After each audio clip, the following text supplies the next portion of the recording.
खासदार संजय राऊत यांनी असं म्हटलेलं आहे, हिंदी सक्ती विरोधामध्ये एकत्र एकच मोर्चा अशा पद्धतीचं एक महत्त्वाचं वक्तव्य त्यांनी केलेलं आहे, एक महत्त्वाची घोषणा सुद्धा म्हणता येईल। तर खासदार संजय राऊतांकडून एकत्र मोर्चाची आता घोषणा करण्यात आलेली आहे, कारण दोन ठाकरेंचे दोन वेगवेगळे मोर्चे हिंदी सक्ती विरोधामध्ये होणार का ते एकत्र येणार किंवा कुठेतरी दोघांना एकत्र पाहायला मिळणार का या मोर्चामध्ये, या संदर्भातल्या चर्चा कालपासून चालू आहेत। दोघांचाही हिंदी सक्ती विरोधातला मुद्दा एकच आहे, परंतु त्या निमित्ताने दोन्ही पक्षांचे मोर्चे वेगवेगळे असतील का ते एकत्र असतील या अनुषंगाने चर्चा होत असतानाच एक मोठं विधान आलेलं आहे। खासदार संजय राऊतांनी आता अशी घोषणा केलेली आहे की हिंदी सक्ती विरोधामध्ये एकत्र एकच मोर्चा होईल। आता यामध्ये फक्त दोन ठाकरे बंधू एकत्र येण्याच्या अनुषंगाने एकत्रीकरण असणार आहे का सर्व पक्षांचा मिळून हा एकत्रित मोर्चा असेल, हा सुद्धा एक महत्त्वाचा मुद्दा आहे।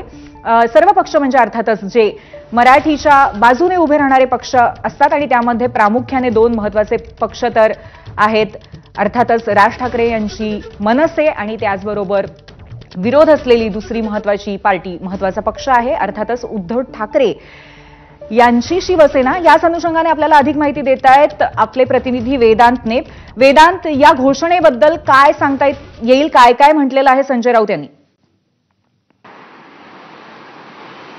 संजय राऊतांनी ट्विट करत अधिकृतरित्या माहिती ठाकरेंच्या शिवसेनेची भूमिका मांडत दिलेली आहे की एकच मोर्चा हा निघेल, कारण आपण बघितलं दोन मोर्चा, एक मोर्चा 7 जुलैला आणि एक मोर्चा 5 जुलैला। 5 जुलैला मनसे यांनी मोर्चा पुकारलेला आहे, तर दुसरा मोर्चा जी वेदांत क्षणभर थांबवते आपल्यासोबत मनसेचे नेते संदीप देशपांडे, आपण त्यांच्याशी या संदर्भात संवाद साधूया।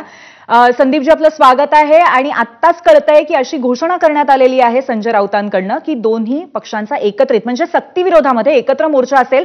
आपली प्रतिक्रिया, आणखीन काही आम्हाला माहिती देता येईल का या संदर्भात? मला तर वाटतं की महाराष्ट्रातल्या मराठी माणसांची एकत्र ताकद दिसणं सध्या गरजेचं आहे आणि ती एकत्र ताकद दिसावी असं आव्हान सन्माननीय राजसाहेबांनी कालच केलं होतं आणि त्या आव्हानाला सगळीकडनं अतिशय उत्कृष्ट असा प्रतिसाद मिळतोय। आणि मला तर वाटतं ज्या वेळेला हा मोर्चा निघेल त्यावेळेला तो महाराष्ट्राच्या राजकारणाची दिशा बदलणारा ऐतिहासिक मोर्चा असेल।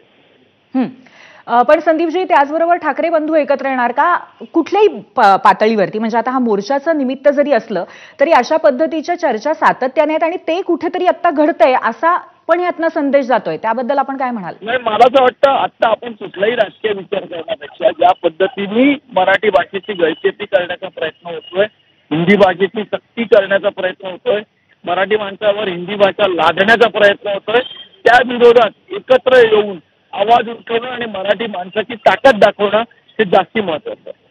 पण संदीपजी, अर्थातच मराठी भाषा हा सुद्धा राजकीय मुद्दा आहे आणि आता सध्या स्थानिक पातळीवरती या दोन नेत्यांचं एकत्र येणं त्या अनुषंगाने तितकंच महत्त्वाचं आहे। माफ करा, पण मराठी भाषा हा राजकीय मुद्दा नाही, हा मराठी भाषा आमच्या अस्मितेचा मुद्दा आहे आणि मराठी भाषेच्या अस्मितेपुढे कोणी छोटं नाही, कोणी मोठं नाही, कोणाचेही इगो नाही। मला असं वाटतं सगळ्यांनी एकत्र येऊन हा लढा दिला पाहिजे आणि कालपासून या गोष्टीवर राज ठाकरे सकारात्मक आहेत, आम्ही सगळेजण सकारात्मक आहोत आणि आम्हाला आशा आहे की हा एकत्र मोठ्या प्रमाणावर मोर्चा हा एकच मोर्चा निघेल। म्हणजे सध्याच्या घडीला संपूर्ण महाराष्ट्राच्या अस्मितेसाठी दोन पक्ष, दोन बंधू एकत्र येऊन हा मोर्चा कुठेतरी त्याचा पुढाकार ते घेत आहेत किंवा त्याचं संचलन ते करणार आहेत असं आपल्याला म्हणायचंय? मला असं म्हणायचंय की हा मोर्चा ना राजसाहेबांच्या नेतृत्वाचा आहे ना उद्धव ठाकरेंच्या नेतृत्वाचा, हा मोर्चा मराठी माणसाच्या नेतृत्वात निघणार आहे आणि मराठी माणूस या मोर्चाचं नेतृत्व करेल। धन्यवाद संदीपजी। आपण अजून एक छोटासा प्रश्न विचारते, एकत्र मोर्चाची तारीख काय आहे हे आपण सांगू शकाल का? नाही, मला असं वाटतं की आम्ही आव्हान केलेलं आहे सगळ्यांना की 5 तारखेला हा मोर्चा एकत्रपणे काढू आणि त्यामुळे सगळेजण सकारात्मक आहेत। मला असं वाटतं राऊत साहेबांचं ट्विटही सकारात्मक दिसतंय, तर आम्ही अजूनही सकारात्मक आहोत की 5 तारखेला हा मोर्चा एकत्रितपणे निघेल। आणि या मोर्चाचं स्वरूप नक्की काय असेल, यामध्ये आणखीन कोण कोण समाविष्ट असेल याबद्दल आपण काही सांगू शकाल? आम्ही सर्व राजकीय पक्ष आहेत, या सर्व राजकीय पक्षांना कालच राजसाहेबांनी आवाहन केलंय